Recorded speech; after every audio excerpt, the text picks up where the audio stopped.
If you call out to one of the dead, all of them can hear you. Like the man who can't breathe.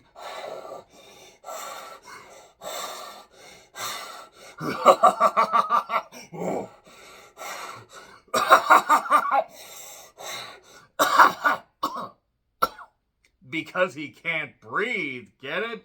Get it? Do you get it? I'm John Rant with the retro review of Insidious Chapter 3 from writer-director Leigh Whannell, who wrote the first two Insidious movies. My goddamn goodness, a prequel to two movies that weren't all that good with references to the movies that we will see later on, and then to do Insidious The Last Key after this. And then Insidious Behind the Red-Green Door.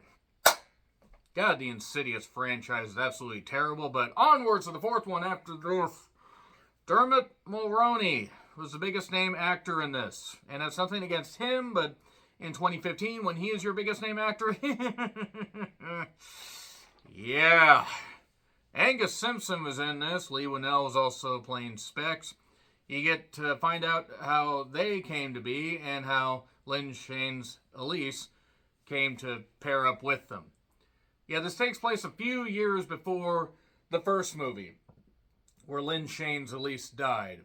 And she references that that's probably going to happen at some point. A few years before, it could have been 2005, 1985, an alternate timeline of 1905, for all I know. I mean, does it really fucking matter? No, it really fucking doesn't.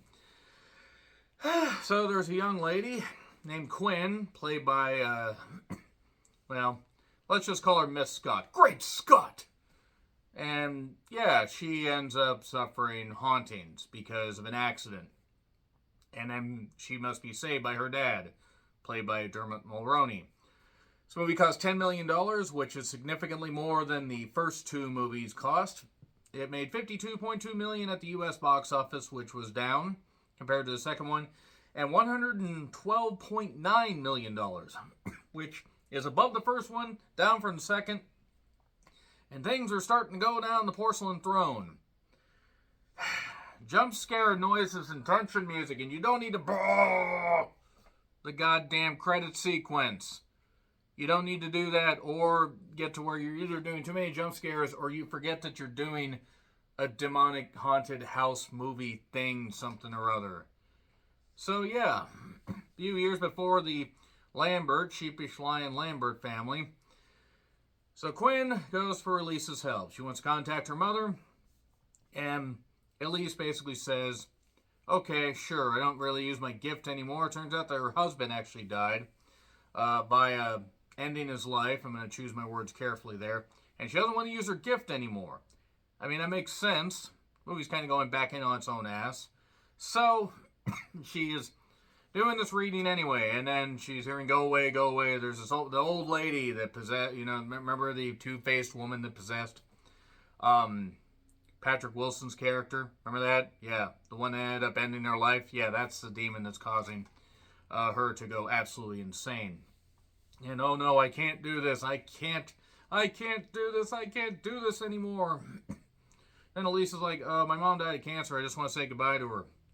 Well, don't call out to your mother on your own. Going down the only demonic road you've ever known.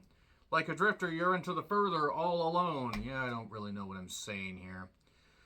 Quinn immediately does what Elise tells her not to do, and it doesn't work. And of course, there is this funny moment with Dermot's... Dermot just makes him sound like a Muppet. But Sean, the father, says, why is it quiet? Quiet is not good. I mean, it actually kind of is, because it means there's no jump scare noises. And oh, wait, there's the jump scares. Ow. Ow. So, the woman, or the young lady, well, actually, she's a little bit older than Quinn's character, the actress, that is. Haley Kiyoko, I swear I've seen her in something before. She's in this very briefly. Quinn ends up going out into the street and gets hit by a car because apparently nobody on this street is aware of, well, when people are standing in the street, maybe slow down and, oh, nope, just hit them. So now she's got broken legs and anal bleeding. What? Wow. If you're a non-wrestling fan, you are so confused by that. And she's now drifting further away.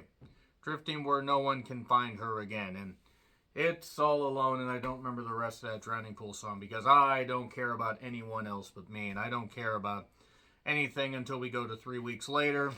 She's recovering. There's this old lady played by Phyllis Applegate who she died recently. Actually, I believe this past January. She was 92 years old. She lived a full life.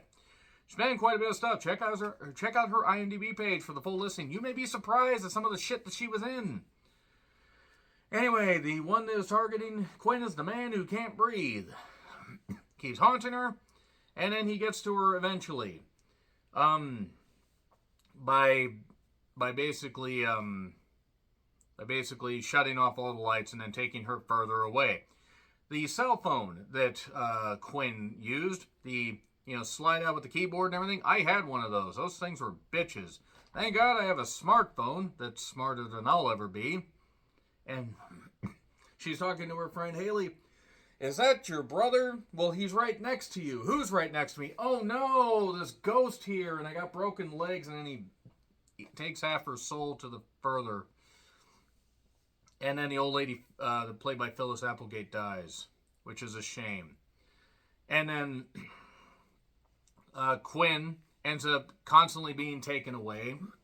So she's in this one room that's above theirs that has this terrible stuff going on. It's this haunted area, this apartment complex.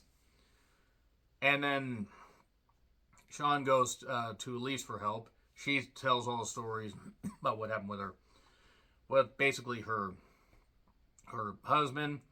And then she says that she saw a two-faced woman, a woman that says she wants to kill her.